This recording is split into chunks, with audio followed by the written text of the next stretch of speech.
అందరూ థంబ్‌నెయిల్ అయితే చూసేసారు కదండీ! మేము రాజమండ్రి టు రామేశ్వరం ట్రైన్‌లో వెళ్తున్నామండి. సో, ఆ జర్నీ కోసమని చెప్పేసి పులిహోర అవన్నీ ప్యాకింగ్ చేసుకున్నాము. నెక్స్ట్ ఇంకా లగేజ్ కూడా ప్యాక్ చేసేసుకొని ఆటోలో అయితే ఎక్కించేసుకున్నామండి. సో, రాజమండ్రి రైల్వే స్టేషన్‌కి అయితే వచ్చేసాము. ట్రైన్ కోసం వెయిట్ చేస్తూ ఉన్నామండి. మా ట్రైన్ అయితే నైట్ 10:30కి అండి ఫ్రైడే. మేమైతే 8:30 కల్లా రైల్వే స్టేషన్‌కి రీచ్ అయిపోయామండి. ఇంకా ట్రైన్‌లో ఖాళీగా ఉండి ఇంకేం చేస్తామండి, తెచ్చుకున్న స్నాక్స్ అన్నీ ఓపెన్ చేసుకొని మొత్తం ఫ్యామిలీ అందరం షేర్ చేసుకొని అలా తింటూ ఉన్నామండి. సో, ట్రైన్‌లో మార్నింగ్ వ్యూ అయితే ఇలా ఉందండి.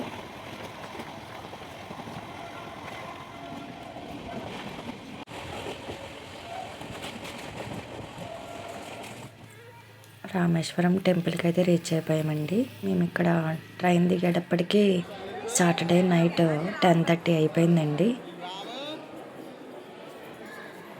ఫైనల్‌గా టెంపుల్‌కి అయితే వచ్చేసామండి. వీడియో నచ్చిన వాళ్ళు లైక్ చేయండి. అలాగే సబ్స్క్రైబ్ చేసుకోండి.